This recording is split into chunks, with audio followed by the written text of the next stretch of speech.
Asalaamu calaykum waraxmatullahi wabarakaatu. Kulanti wacan wanaagsan meel walba aad joogtaan. Mar kale waxaa kusoo dhawaanaysaa channelkeena Hillsoft oo aad kala socotaan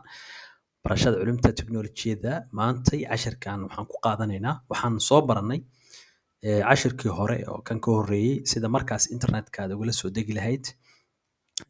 faylkii ahaa Windows 10 ISO imagekii sida aad internet kala soo degi lahayd. cashirka hore ayaan ku qaadanay waa uu noo soo degay marka sidaan ayuu noqonayaa markuu noo soo dego sidaan hadda arkaysid. Marka waxaan u baahannahay sidaan hadda arkaysid inaan USB-gii aan hore usoo sheegnay haddana aad arkaysid inaan gelino computerka si markaas aan bootable uga dhigno. Marka waxaa jirta software fudud oo markaas aad internet ka soo degsanaysid ee kuu fududeynayo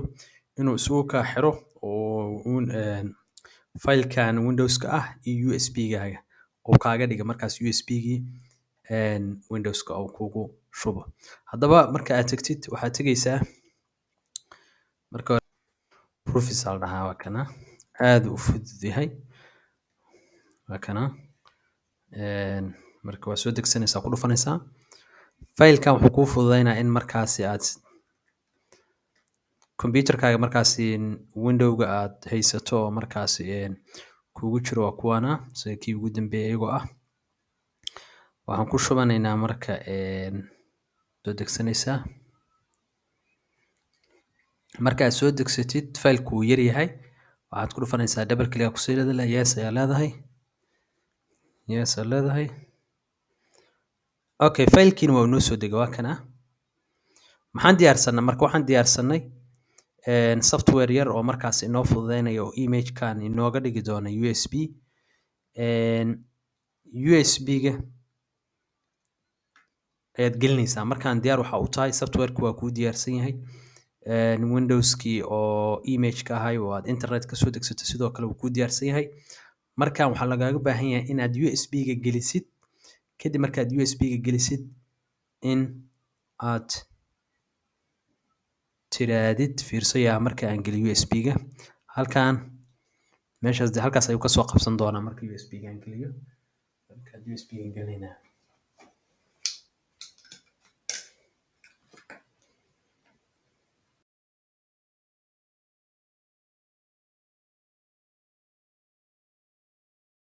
okay faylku waa inoo soo degay USB-ga waan gelinay kadib marka USB-ga gelisid waxaa kuu soo baxayo sida arkaysid Windows-kii aan markaas rabnay inaan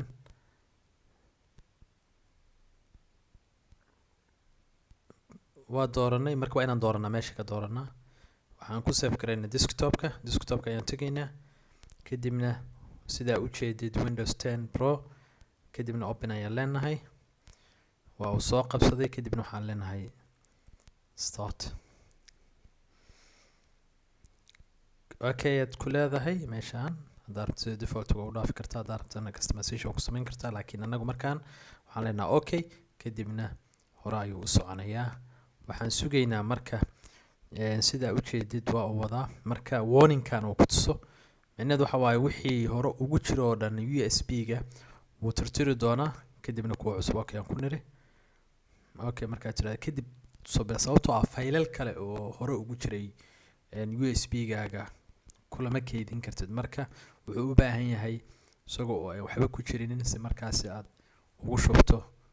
Windows 10-ka haddaba marka uu dhammeeyo okay waa uu dhameeyey sidaa arkaysid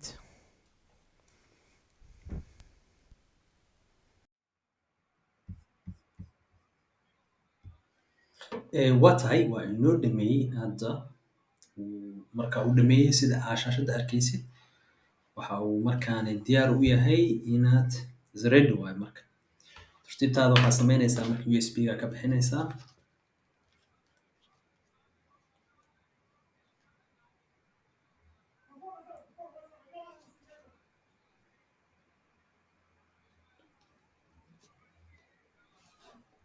okay wuu kuu diyaariyey USB-gaaga markaas ka bixinaysaa wuu diyaariyey USB-ga ka bixinaysaa